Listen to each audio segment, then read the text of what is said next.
Hello প্রিয় ছাত্রছাত্রী, আজকে আমি তোমাদের সামনে যে সাজেশনটি নিয়ে উপস্থিত হয়েছি সেটা হচ্ছে ক্লাস 12 পলিটিক্যাল সায়েন্স। 2025 সালে কি গুরুত্বপূর্ণ প্রশ্নগুলো পড়তে হবে তোমরা একটু দেখে নাও। আশা করব এবছর 2025 সালে 100% কমন থাকবে এবং কি অথবা সহ এবছর কমন পেতে তোমরা চলেছ। কি প্রশ্নগুলো পড়তে হবে তোমরা একটু দেখে নাও। তার আগে তোমাদের আমি একটু সিলেবাসটা দেখিয়ে নিই, কী অধ্যায় থেকে বড় প্রশ্ন থাকবে এবং কোন অধ্যায় থেকে ছোট প্রশ্ন থাকবে সেগুলো তোমাদের আমি একটু বলে দিয়ে তারপরে আমি মূল সাজেশনে দেখো। তোমাদের সূচিপত্রটা আমি তুলে ধরছি। প্রথম অধ্যায় আন্তর্জাতিক সম্পর্ক, দ্বিতীয় অধ্যায় দ্বিতীয় বিশ্বযুদ্ধের পরবর্তী সময় আন্তর্জাতিক সম্পর্ক, তৃতীয় অধ্যায় বিদেশ নীতি, চতুর্থ অধ্যায় সম্মিলিত জাতিপুঞ্জ, পঞ্চম অধ্যায় কয়েকটি প্রধান রাজনৈতিক মতাদর্শ, ষষ্ঠ অধ্যায় সরকারের বিভিন্ন বিভাগ, সপ্তম অধ্যায় ভারতের শাসন বিভাগ, অষ্টম অধ্যায় ভারতের আইন বিভাগ, নবম অধ্যায় ভারতের বিচার বিভাগ, দশম অধ্যায় স্থানীয় স্বায়ত্তশাসন। তোমাদের এই টোটাল 10টা অধ্যায় রয়েছে। এই 10টা অধ্যায়ের মধ্যে থেকে তোমাদের দ্বিতীয়, তৃতীয়, চতুর্থ এবং দশম অধ্যায়, এই দশম অধ্যায় তোমাদের এই 4টা অধ্যায় থেকে ছোট প্রশ্ন থাকবে এমসিকিউ এবং এসিকিউ। আর বাদবাকি যেগুলো অধ্যায়গুলো রয়েছে তোমাদের, যেরকম আন্তর্জাতিক সম্পর্ক, কয়েকটি প্রধান রাজনৈতিক মতাদর্শ, সরকারের বিভিন্ন বিভাগ, ভারতের শাসন বিভাগ, ভারতের আইন বিভাগ, ভারতের বিচার বিভাগ, এই যে অধ্যায়গুলো রয়েছে এই অধ্যায়গুলো থেকে তোমাদের কিন্তু বড় প্রশ্ন থাকবে। চলো এবার তোমাদের সামনে তাহলে আমি মূল সাজেশনে চলে যাই। দেখে নাও, last minute final examination 100% common political science suggestion 2025। এই সাজেশন থেকে আশা করব 100% কোশ্চেন কমন থাকবে।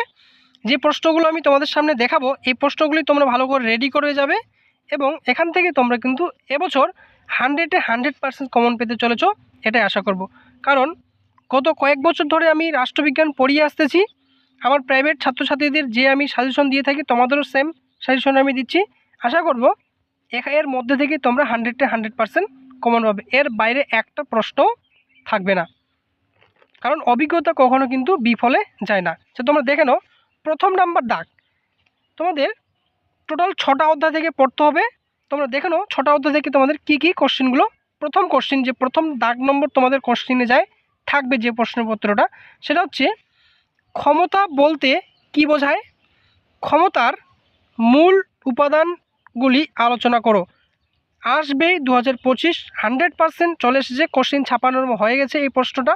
এইভাবে তোমরা রেডি করবে এবং আশা করব এবার প্রশ্নপত্র এটাই থাকবে। দ্বিতীয় নম্বর কোশ্চেন আমি রেখেছি বিশ্বায়ন কাকে বলে, বিশ্বায়নের প্রকৃতি বা রূপগুলি আলোচনা করো। এই দুটো প্রশ্ন তোমরা ভালো করে রেডি করে যাবে। আশা করব এবছর পরীক্ষায় কিন্তু 100 কমন পেতে চলেছ, এটাই কিন্তু আমি আশাবাদী। সময় পেলে আরেকটা এক্সট্রা প্রশ্ন তোমরা দেখে নাও কী পড়বে, সেটা হচ্ছে জাতীয় স্বার্থ কাকে বলে, জাতীয় স্বার্থ রক্ষার বিভিন্ন উপায়গুলি উল্লেখ করো। এই কোশ্চিনটা, এই 3টা কোশ্চিন ভালো করে রেডি করে রাখো।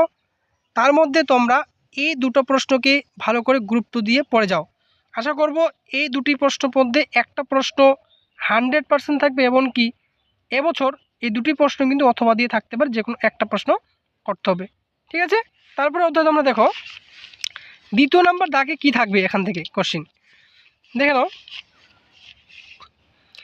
দ্বিতীয় নাম্বার দাগে আমি একটাই প্রশ্ন রেখেছি এবছরের জন্য, কি ভালো করে পড়বে দেখো, উদার নীতিবাদ কাকে বলে, উদার নীতিবাদের মূল বৈশিষ্ট্যগুলি বা সূত্রগুলি বা নীতিগুলি আলোচনা করো। যেভাবে প্রশ্নটা আসুক না কোনো উত্তরটা কিন্তু একই হবে। এখান থেকে অথবা প্রশ্ন থাকবে না, এই অধ্যায় থেকে একটাই প্রশ্ন থাকবে, সেটা হচ্ছে উদার নীতিবাদ। কারণ সামনের বছর গান্ধীজি এবং মার্ক্সবাদ চলে এসেছে, এবছর কিন্তু উদার নীতিবাদটা তোমাদের জন্য খুব ইম্পর্টেন্ট। উদার নীতিবাদটা কিন্তু তোমরা পড়ে যাও। এই একটা প্রশ্নই মনে করো কোশ্চিন ছাপা হয়ে গেছে, তোমরা যাই উত্তরটা লিখে আসবে, এটাই তোমাদের কাজ বাকি রয়ে গেল। তোমরা ভালো করে এই কোশ্চিনটা পড়ে যাও। এক্সট্রা দুটো প্রশ্ন দেখে রাখবে একটু, গান্ধীজির চিন্তাধারার মূল বৈশিষ্ট্যগুলি বা সূত্রগুলি আলোচনা করো। এই প্রশ্নটা এই প্রশ্নটা সময় পেলে রেডি করবে।